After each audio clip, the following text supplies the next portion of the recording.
Thank the chairman. I now recognize the ranking member of the subcommittee, Jasmine Crockett. Thank you so much, Mr. Chairman. And I first just want to begin with a news alert. Guess what? Joe Biden is not the president anymore.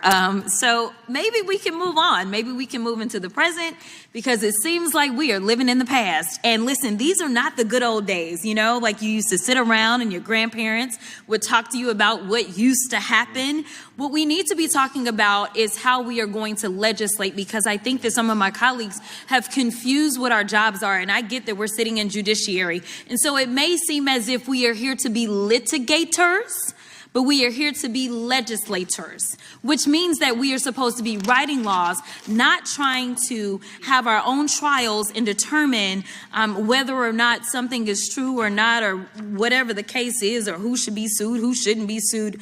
All right, folks, let's talk about what just went down in Congress, because once again, we've got Representative Jasmine Crockett making headlines for all the wrong reasons. And this time, it wasn't just about politics. It turned into a personal, classless attack on former First Lady Melania Trump. Now, you'd think that with everything going on in this country, our border's still a mess, inflation still squeezing families, crime through the roof, our lawmakers would use their time to actually solve problems. But nope, Crockett decided to use her platform to take a swipe at Melania, the wife of the sitting president, Donald J. Trump.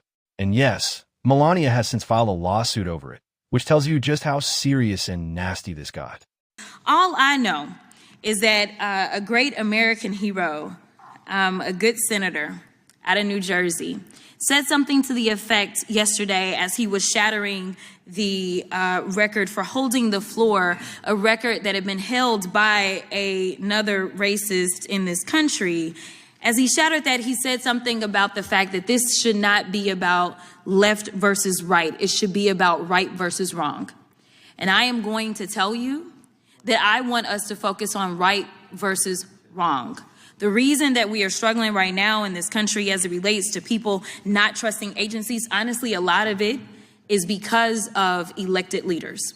Let me tell you, one of the things that the chairman and I actually agree upon, we don't agree on a lot, is that we both know that there has been a sharp incline as it relates to threats upon our lives.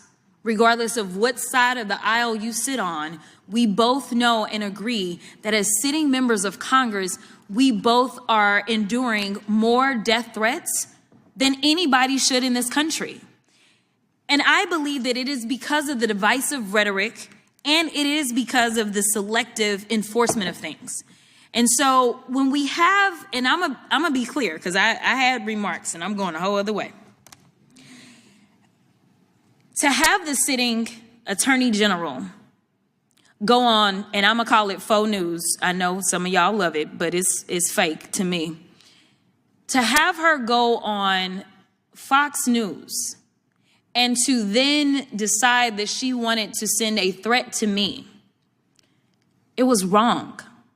Because here it is, she is the highest law enforcement agent in this country, and people are watching and they are consuming this information, and they are believing that simply because I decided that I wanted to exercise my right to free speech, which I am not abridged from doing, that she then wanted to then politicize something that should not be politicized.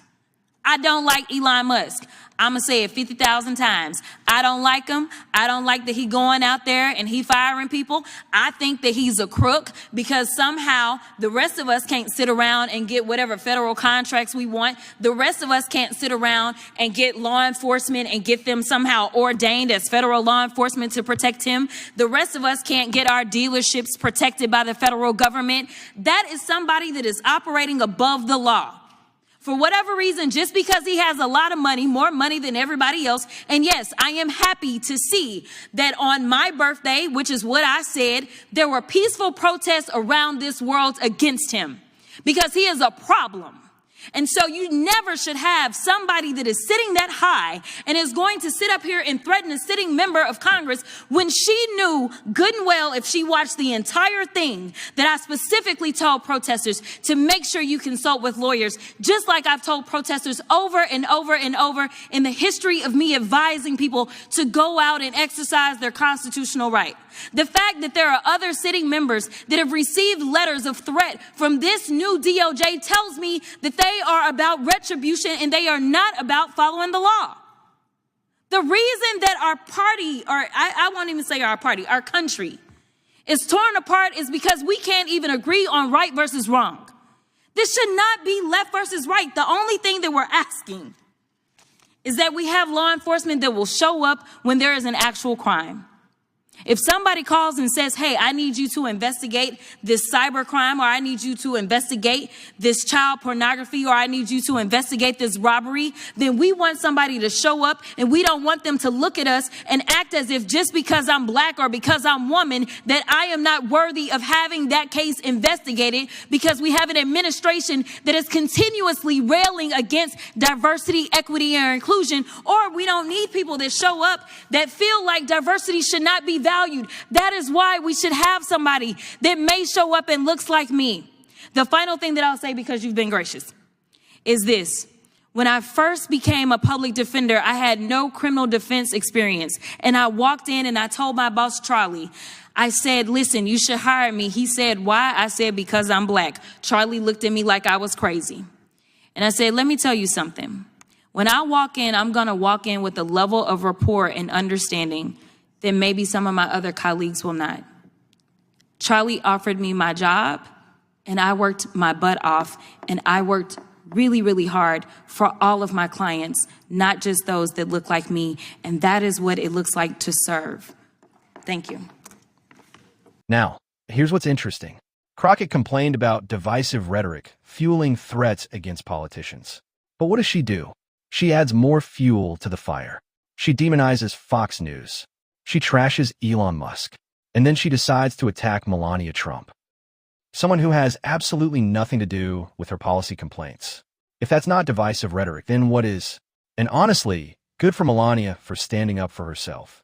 Too often Republicans and their families get smeared, and the media just shrugs it off.